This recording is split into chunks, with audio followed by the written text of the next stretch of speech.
Chief, glad you'll be in North Dakota in August to meet with some of our grazers, very important on the national grasslands, and that the Forest Service is in the process of updating the Little Missouri National Grasslands Travel Management Plan that'll affect in North Dakota Billings County, Golden Valley County, Slope County, McKenzie County. So we appreciate that work and look forward to working with you closely on it.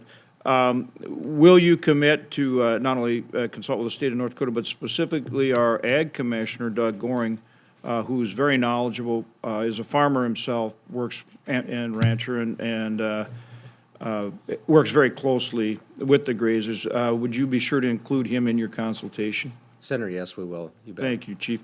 And then also, are you committed to making sure that travel management plan works for our grazers and for our energy industry? Yes, sir. Thank you, Chief. Another area that actually the agency's been doing some really good work is in noxious weed control. The Deputy Chief, Chris French, has been outstanding. He's been out to North Dakota a number of times. He's been very responsive and has done an excellent job of helping us with the with noxious weed control, which is something that has historically not been the case. And so I really want to commend him, the agency, and ask if you will continue that that commitment to that very important work. Senator, if I look correctly, I think there's about 1.3 million that's going to be allocated for this year. That'll be forthcoming soon, and we'll continue that work. Yes, sir. I really want to commend you on that. It's incredibly important for, it doesn't matter whether it's tourism or agriculture, or you name it, for the health of the grasslands. And historically, we've had to just fight tooth and nail to get it, and you all have been good. And I just encourage you to continue that, and again, want to express my appreciation.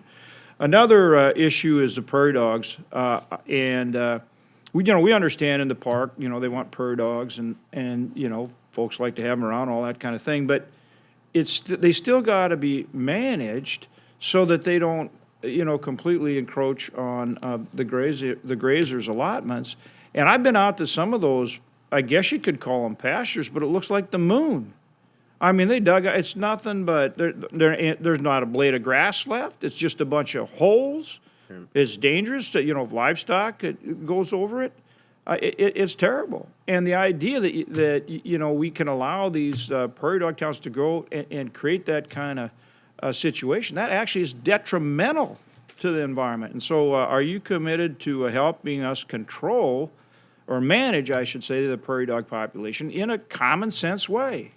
Yes, sir. I think I've looked, and it looks to me that over the last 5 years, we've allocated about $500,000 to help with some of the management of the prairie dogs. You're right; they can be devastating to the range productivity.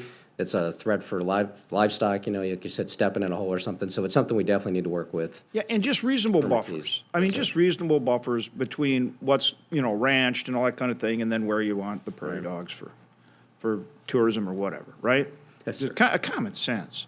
And then the last thing I'd bring up to you is access. The grazers got to have access on those section lines to get out, to move their cattle and do all those things. And so would you work with us on section lines and making sure that whether it's the energy industry, grazers, or even folks that are out there for tourism, all that kind of stuff, have reasonable access in the grasslands on the section lines?